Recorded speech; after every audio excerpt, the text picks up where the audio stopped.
السلام علیکم ورحمۃ اللہ وبرکاتہ۔ دوستو آج ہم بات کریں گے صومالیہ کے بارے میں۔ صومالیہ افریقہ کا ایک مسلم اکثریتی والا ملک ہے۔ نام کا مطلب دودھ سے بھرا ہوا پیالہ ہے۔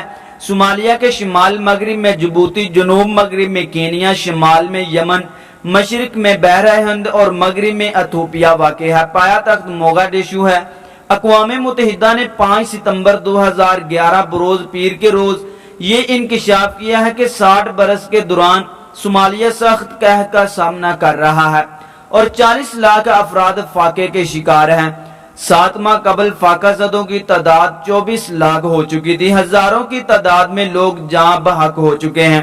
اس میں بچوں کی تعداد نصف کے قریب ہے۔ ملک کے 6 خطوں میں کھانا ہی نہیں ملتا۔ قحط کی سب سے بڑی وجہ سخت خشک سالی بھی ہے۔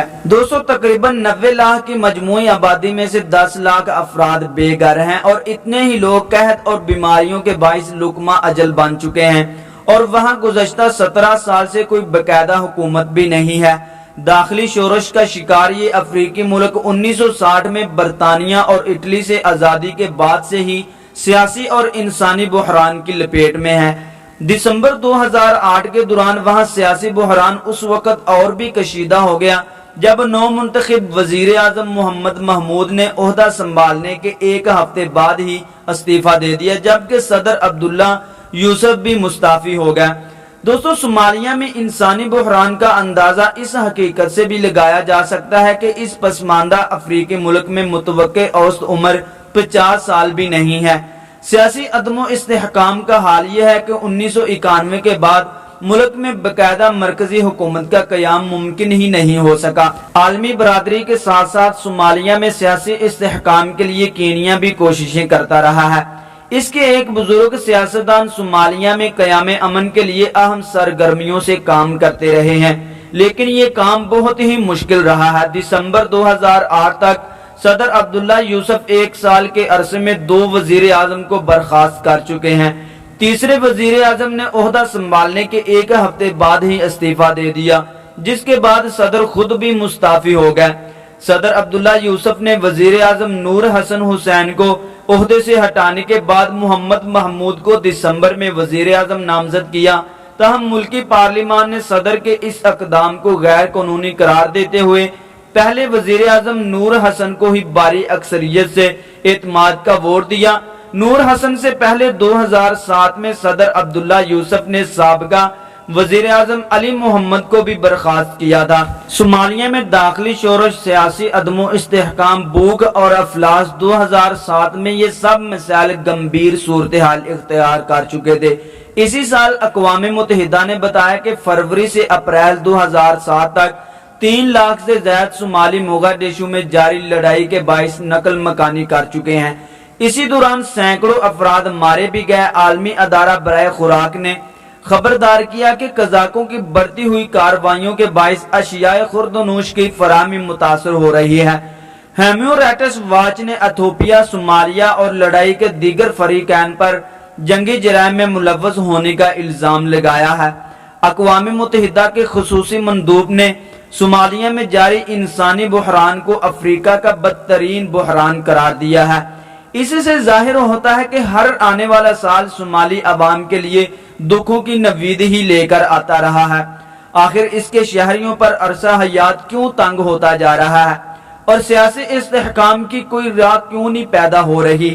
انہی پہلوؤں پر ہم پشاور یونیورسٹی میں شعبہ سیاست کے سابقہ چیئرمین اور تجزیہ نگار AKZ حلالی سے بات کرنے گیا تو انہوں نے کہا کہ آزادی سے لے کر 1 دہائی تک صومالیہ کے معاشی اور سماجی حالات میں کوئی مثبت تبدیلی نہیں آئی۔ ان کا موقف تھا کہ برطانیہ اور اٹلی کی حکومتوں نے بھی وہاں سماجی اور معاشی ترقی کے لیے کوئی خاص اقدامات نہیں کیے۔ ڈاکٹر AKZ حلالی نے کہا کہ اس طرح وہاں قبائل کا نظام پختہ ہو گیا۔ اس صورتحال میں اقوام متحدہ کو مداخلت کرنا پڑی۔ قرارداد منظور کی گئی کہ اقوام متحدہ کی امن فوج وہاں بھیجی جائے۔ اس میں پاکستان، امریکہ اور 8 دیگر ممالک کی افواج صومالیہ میں بھیجی گئیں۔ دوستو تاریخی پس منظر کی بات کریں تو 20ویں صدی کے اول میں صومالیہ 2 حصوں پر مشتمل تھا۔ اس کا ایک خطہ برطانیہ کے زیر انتظام تھا اور دوسرے حصے پر اٹلی کی حکومت قائم تھی۔ 1960 میں ان دونوں علاقوں پر انضمام ہو گیا اور صومالیہ ایک آزاد اور خود مختار ریاست بن کر دنیا کے نقشے پر ابھرا۔ عبداللہ عثمان متحدہ جمہوریہ صومالیہ کے پہلے صدر بنے۔ آزاد ریاست کے قیام صومالیہ عوام کے لیے کوئی خوشخبری ثابت نہیں ہوئے۔ نئی حکومت کا استقبال سیاسی بحران اور پڑوسی ممالک کے ساتھ تنازعات نے کیا۔ 1970 میں ملک کے دوسرے صدر کو قتل کر دیا گیا اور سید عبداللہ کی سربراہی میں فوجی حکومت برسر اقتدار آ گئی۔ 1974 اور 1975 میں صومالیہ کو بدترین خشک سالی کا سامنا بھی کرنا پڑا، سینکڑوں افراد مارے گئے۔ 1990 کی دہائی صومالیہ کے لیے اور بھی زیادہ بری خبریں لے کر آئی۔ سیاسی بحران مزید کشیدہ ہو گیا اور انسانی بحران پر قابو پانے کے امکانات معدوم ہو گئے۔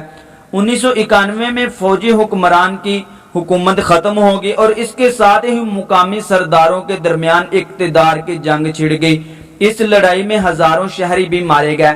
اس کے بعد صومالیہ میں باقاعدہ حکومت کی تشکیل کبھی ممکن ہی نہیں ہو سکی۔ اسی سال صومالیہ کے سابقہ برطانوی خطے صومالیہ لینڈ کو خود مختار ریاست قرار دیا گیا، تاہم عالمی برادری نے اسے تسلیم نہ کیا۔ 1992 میں اقوام متحدہ کی امن فوج صومالیہ میں داخل ہوئی۔ امریکی فوجی بھی دارالحکومت موغادیشو پہنچے، جن کے ساتھ ملیشیا کی لڑائی میں سینکڑوں شہری بھی مارے گئے۔ 1995 میں اقوام متحدہ کی امن فوج صومالیہ میں ناکام لوٹی۔ 2000 میں عبدالقاسم صلاح حسن صومالیہ کے صدر بن گئے اور علی خالف وزیر اعظم بنے۔ یہ عبوری حکومت تھی، تاہم اس کے ایک سال بعد ہی صومالی سرداروں نے 6 ماہ کے اندر قومی حکومت تشکیل دینے کا اعلان کر دیا۔ 2004 میں مرکزی حکومت کی بحالی کی ایک اور کوشش کے نتیجے میں ملک میں نئی عبوری پارلیمان کا افتتاح ہوا اور عبداللہ یوسف ملک کے صدر بن گئے۔ صدارتی انتخابات کینیا میں ہوئے۔ اس کی وجہ صومالی دارالحکومت موغادیشو میں سلامتی کی صورتحال تھی۔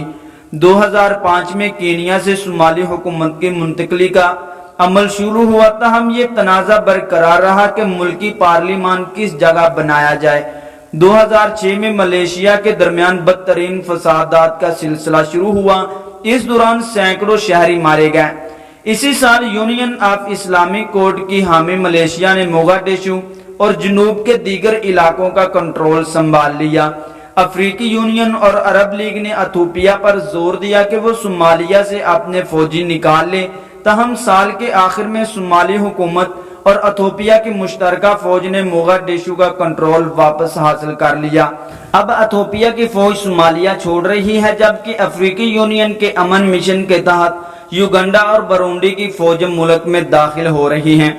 دوسری جانب ملک میں سیاسی عدم و استحکام کے باعث قزاقوں کا مسئلہ بھی پیدا ہوا، جو کہ 2008 میں خلیج عدن اور صومالیہ کے قریب بحر ہند میں قزاقوں کی کارروائیوں میں اضافہ تھا۔